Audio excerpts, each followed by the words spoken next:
আল্লাহ রাব্বুল আলামিন আমাদেরকে পৃথিবীতে একা একা ছেড়ে দেননি। পৃথিবীতে পাঠিয়ে দিয়ে আল্লাহ পাক আমাদেরকে আসমানি কিতাব দিয়েছেন। কি দিয়েছেন? প্রত্যেক যুগে যুগে আসমানি কিতাব এসেছে। তাওরাত, জাবুর, ইনজিল, কোরআন এসেছে। আগেকার আসমানি কিতাবগুলো কি এখন চলবে না চলবে না? আগেকার আসমানি কিতাবগুলো কি এখন চলবে না চলবে না?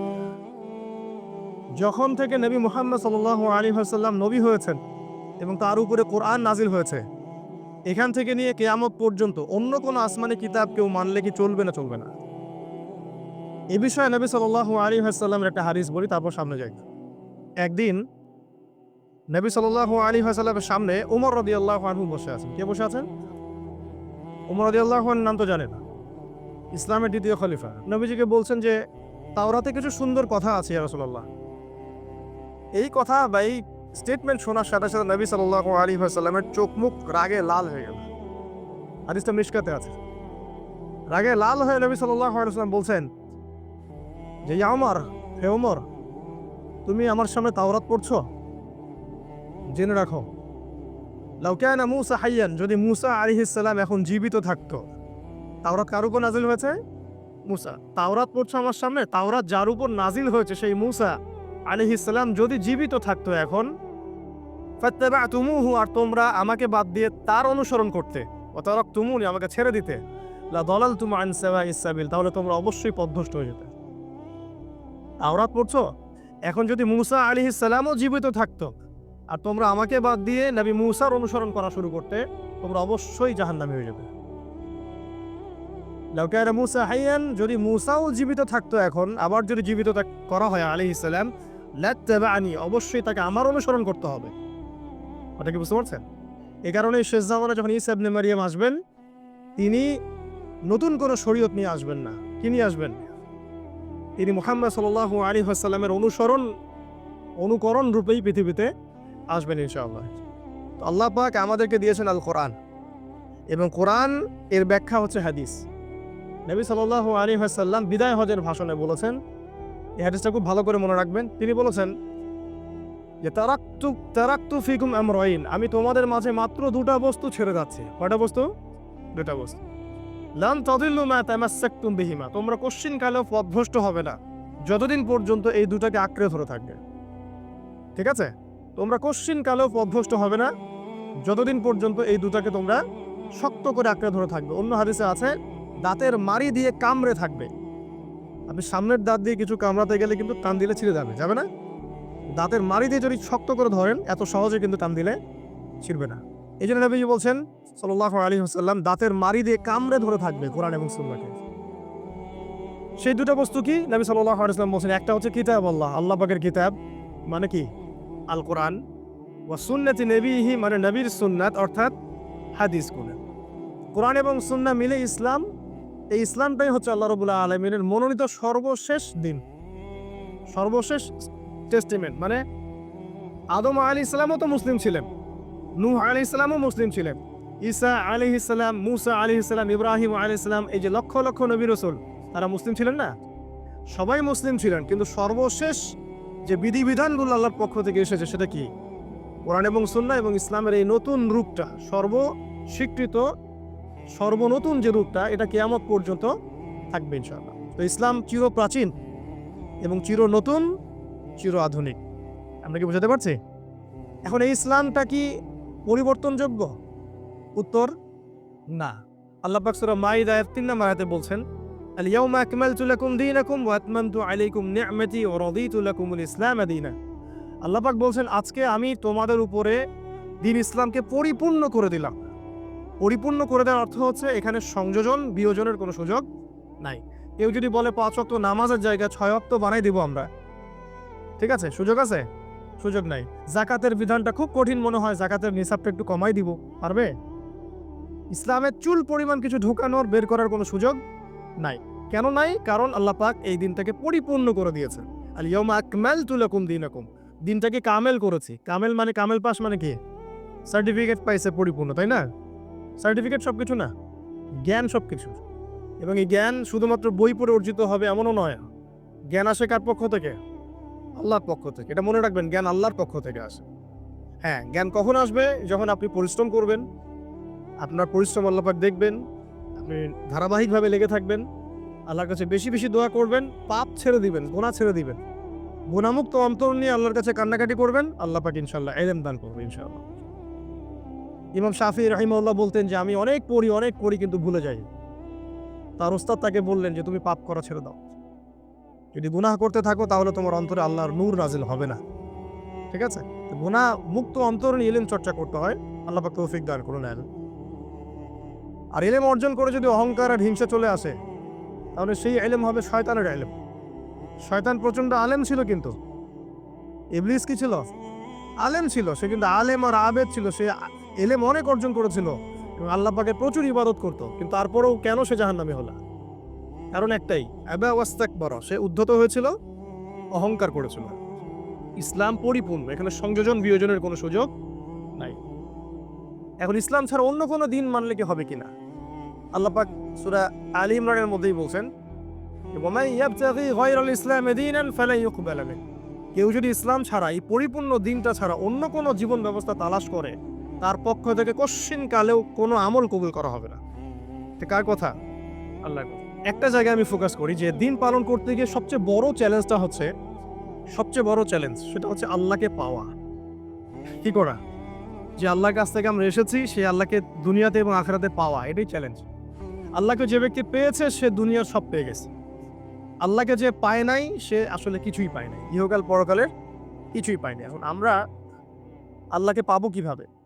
এটা বড় প্রশ্ন না? যে আল্লাহর কাছ থেকে, যে জান্নাত থেকে আমরা পৃথিবীতে চলে আসলাম, আর সেই জান্নাতে যেতে হলে তো আমাকে আল্লাহকে পেতে হবে। আল্লাহকে পেতে হলে আমার কি কি করণীয়? খুব শর্ট করে আমি কয়েকটা পয়েন্টস আপনাদেরকে শেয়ার করছি। 1 নাম্বার, আল্লাহকে পেতে হলে অবশ্যই তার নবী মুহাম্মদ সাল্লাল্লাহু আলাইহি ওয়াসাল্লামকে অনুসরণ করতে হবে। এছাড়া আল্লাহকে পাওয়ার দ্বিতীয় কোনো পথ নাই। আল্লাহকে পেতে হলে অবশ্যই তার নবী মুহাম্মদ সাল্লাল্লাহু আলাইহি ওয়াসাল্লামের আদর্শগুলো জীবনের প্রতিটা ক্ষেত্রে বাস্তবায়ন করতে হবে। চলাফেরা, ওঠা বসা, খাওয়া দাওয়া, ইস্তেঞ্জা করা, মুআমালাত, ব্যবসা বাণিজ্য, অর্থনীতি, সমাজ, রাষ্ট্র, সব ক্ষেত্রে আপনাকে মুহাম্মদ সাল্লাল্লাহু আলাইহি ওয়াসাল্লামের তরিকা, আদর্শটাকে ফলো করতে হবে। তাহলে আপনি আল্লাহকে পাবেন ইনশাআল্লাহ। যে ব্যক্তি আল্লাহকে পেয়েছে সে দুনিয়াও পেয়েছে, আখিরাতও পেয়েছে। যে আল্লাহকে পায় নাই, দুনিয়াও বরবাদ, আখিরাতও বরবাদ। 1 নাম্বার তাহলে কি কাজ? আল্লাহ পাকের সর্বশেষ নবী মুহাম্মদ সাল্লাল্লাহু আলাইহি ওয়াসাল্লামকে অনুসরণ করা, তার আদর্শ মেনে চলা, 1 নাম্বার। 2 নাম্বার হচ্ছে 5 ওয়াক্ত নামাজ। আল্লাহকে পেতে হলে নামাজ লাগবে। নামাজ নাই, আল্লাহ নাই।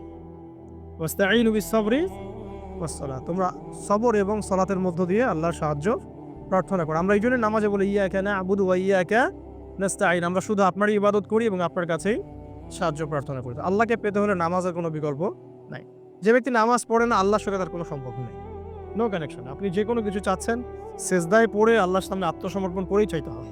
ওয়াসজুদ ওয়াক্তারিব, আল্লাহ পাক কি বলেছেন? সেজদা করো, নিকটবর্তী হও।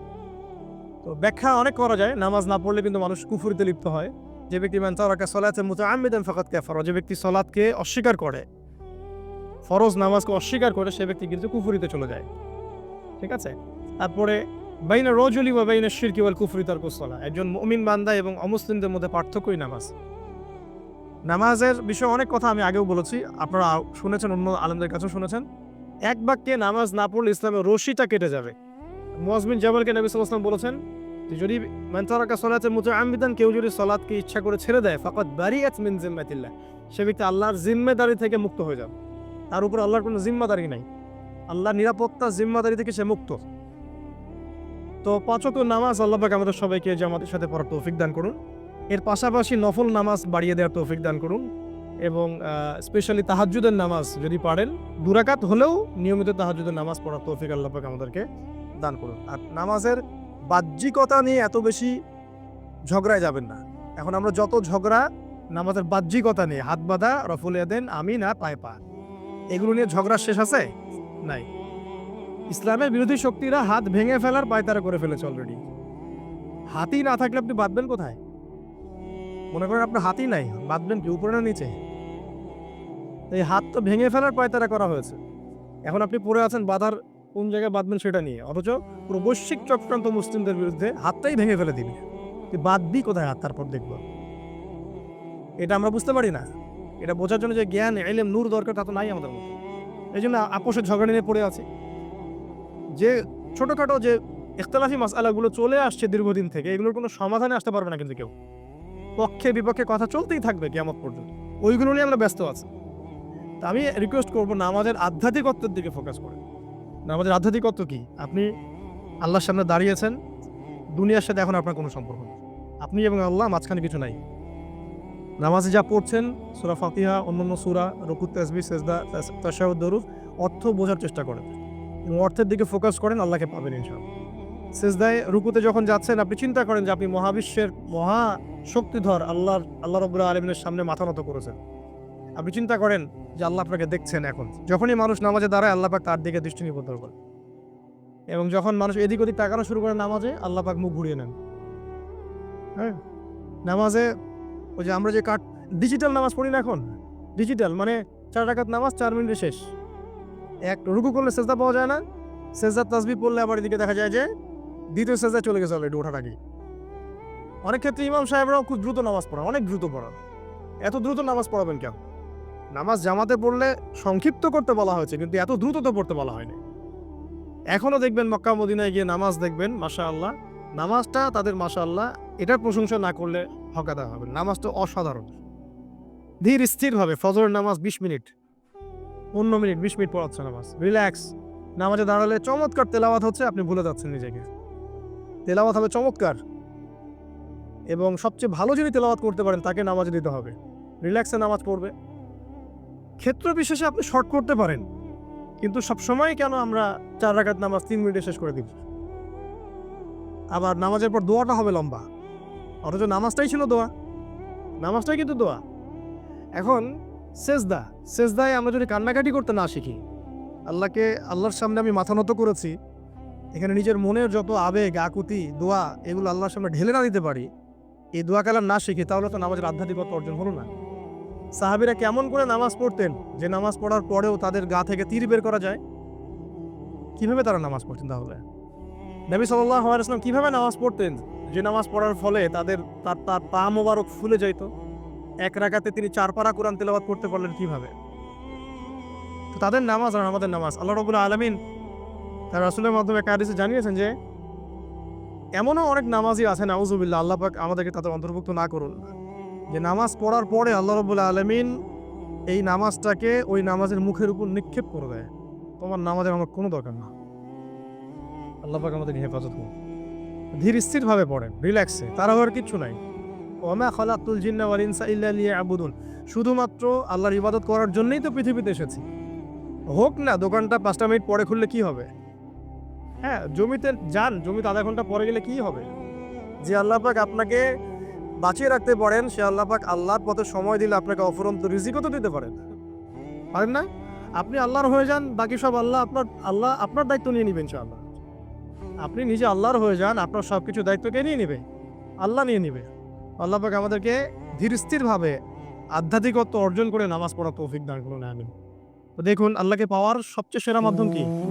নামাজ। তার আগে বলেছি নবী সাল্লাল্লাহু আলাইহি ওয়াসাল্লামের অনুসরণ। আল্লাহকে পাওয়ার তৃতীয় একটা মাধ্যম বলে দিই আমি, সওম বা রোজা রাখা। অল্প সময় ঘুরিয়ে নিচ্ছি, সওম বা রোজা রাখা। রোজা কেন আল্লাহকে পাওয়ার মাধ্যম জানেন? কারণ রোজা রাখা অবস্থায় আমরা কিন্তু গোপনে পানাহার করি না, করি? আমরা রোজা রেখেছি, গোপনে কিন্তু পানি খেতে পারি, কেউ দেখবে না।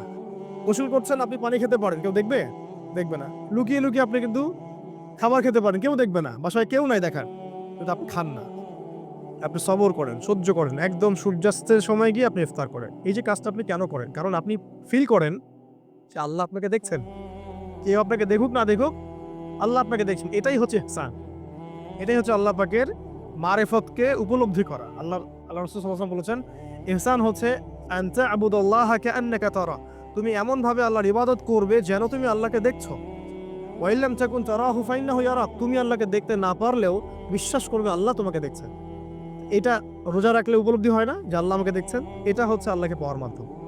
এই জন্য রমাজানের রোজা অবশ্যই রাখবো ইনশাআল্লাহ। পাশাপাশি এই যে সোমবার, বৃহস্পতিবার, বা এই যে মাসের 3 দিন আইয়ামে বীজের সওম আছে, 13, 14, 15, আরাফার সওম, আশুরার সওম বা নফল সওম, এগুলো রাখার অভ্যাস করলে আল্লাহকে পাওয়া যাবে ইনশাআল্লাহ তাআলা। আল্লাহ পাক আমাদেরকে বেশি বেশি সওম রাখার তৌফিক দান করুন, এবং আমাকে আপনাদের সবাইকে বিগত জীবনে আমরা যারা বিভিন্ন সময় সওম রাখি নাই, বা রাখতে পারি নাই, বা বিভিন্ন সালাত পড়ি নাই, পড়তে পারি নাই, এগুলোকে হিসেব করে আদায় করার তৌফিক আল্লাহ পাক দান। আমিন। 4 নম্বর একটা মাধ্যম বলে দিই আল্লাহকে পাওয়ার, সেটা হলো তিলাওয়াতে কোরআন।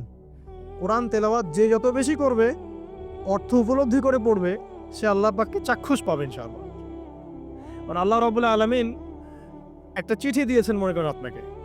আপনার একজন, কথার কথা এক্সাম্পল দিচ্ছি, যে আপনার কোনো একজন বন্ধু আছে অনেক দূরের কোনো দেশে, তা আপনি তাকে দেখেনও নাই, আপনি তাকে চিনেনও, মানে আপনি তার চেহারা দেখেন নাই, তাকে চিনেন না, তার সাথে যোগাযোগের মাধ্যম হচ্ছে আপনার চিঠি বা মেসেজ, ঠিক আছে? এখন সে আপনাকে কিছু মেসেজ পাঠালো, এই মেসেজের মধ্যে সে কিছু ইনস্ট্রাকশন দিয়েছে যে এইগুলো করতে হবে, এগুলো করতে হবে, বা আপনার প্রতি ভালোবাসার ইজহার করছে। আর এই মেসেজটা যদি আপনি পড়তে পারেন, তাহলে আপনি আপনার বন্ধুর সাথে একটা কানেকশন তৈরি করলেন না? বুঝতে পারছি না? আচ্ছা, এখন সমস্যা হচ্ছে কি, আমরা ওই মেসেজটা পড়তেই পারি না। আমরা তো কোরআনটা পড়তেই জানি না, তাহলে মেসেজটা পাবো কিভাবে? আর যারা পড়তে জানি সেই ভাষাটা বুঝি না। এখন ওই বন্ধু মনে করেন চিঠি লিখেছে বাংলা ভাষায়, আর আপনি বাংলা পড়তে জানেন না, তাহলে কি পারবেন উপলব্ধি করতে তার মনের ভাব, সেই বন্ধুর আবেগ, ভালোবাসা, প্রেম আপনি কি উপলব্ধি করতে পারবেন? লিখেছে সে উর্দু দিয়ে বা ইংরেজিতে, আপনি ইংরেজি বোঝেন না, ইংরেজি লিখতে পারেন না, তাহলে কি আপনি তার চিঠি বুঝতে পারবেন? এখন আমরা যেহেতু আরবি বুঝি না, এই কারণে কোরআনের মধ্যে কি পড়া, কি বলেছেন আল্লাহ রাব্বুল আলামিন, আমরা উপলব্ধি করতে পারছি। আমি কি বুঝাতে পারছি? তো কোরআন শুধুমাত্র তিলাওয়াত করা যথেষ্ট নয়। তিলাওয়াত করলে আপনি প্রত্যেক হরফে 10 নেকি পাবেন, কোনো সমস্যা নাই। কিন্তু ওই মেসেজটাকে উপলব্ধি করতে হলে আপনার অর্থটা জানতে হবে। অর্থ জানলে পরে আপনি দেখবেন আল্লাহকে আপনি চাক্ষুষ সামনে পাচ্ছেন ইনশাআল্লাহ। আপনি হতাশ হয়েছেন, হতাশা দূর করার জন্য সূরা আছে কোরআনে। বিপদে পড়েছেন, বিপদ দূর করার সূরা আছে কোরআনে। আপনার রিজিকের সমস্যা কাটানোর সূরা কোরআনে আছে। কোনো হাজতের প্রয়োজন, সূরা ইয়াসিন, হাজতের সূরা চলে আসে। অসুস্থ হয়েছেন, শেফার সূরা কোরআনে আছে। বা কাউকে জিন টোনা করা হয়েছে, বানটোনা করা হয়েছে, ওর শেফাও কোরআনে আছে। এমন কোনো বিষয় নাই যেটা আল্লাহ রাব্বুল আলামিন কোরআনের মধ্যে নাজিল করেন নাই। ব্যবসা করতে চান, কোরআন কথা বলবে, ঠিক আছে? আপনি সামাজিক বিষয়ে ডিল করতে চান, সূরা হুজুরাত কথা বলবে। আপনি ইতিহাস ভালোবাসেন, কোরআনে ইতিহাস দিয়ে ভর্তি করা আছে। আপনি কাব্য ভালোবাসেন, কবিতা পড়তে ভালোবাসেন, কোরআনের মধ্যে কবিতা দিয়েও ভর্তি আছে। আর রহমান আল্লামাল কোরআন খালাকাল ইনসান, এখানে ছন্দ আছে না? প্রত্যেকটা ছন্দ, ওয়ান নাজমি ইযা হাওয়া মা দাল্লা সাহিবুকুম ওয়া মা গাওয়া ওয়া মা ইয়ানতিকু আনিল হাওয়া, ছন্দ আছে না? আপনি উপন্যাস ভালোবাসেন, কোরআনে অনেক উপন্যাস আছে। যা চান তাই পাবেন কোরআন। এক কথায় আপনি আল্লাহকে পাবেন কোরআনের মধ্য দিয়ে। কোরআনের সাথে যার সম্পর্ক যত বেশি, আল্লাহর মারিফত সে তত বেশি পাবে ইনশাআল্লাহ আজ্জা ওয়া জাল। 4টা বলেছি না? 5 নম্বর হচ্ছে হজ উমরা করা। হজ উমরা আল্লাহ পাক আমাদের সবাইকে বেশি বেশি করার তৌফিক দেয়।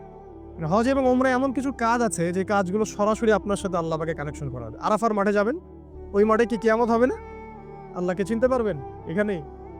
তারপরে যে সাই করেন না, সাফা মারওয়া সাই করে, ওখানে গেলে আপনি বুঝতে পারবেন যে কিভাবে ইসমাইল আলাইহিস সালামকে পানি দেওয়ার জন্য তার মা হাজেরা এখানে দৌড়াদৌড়ি করেছে।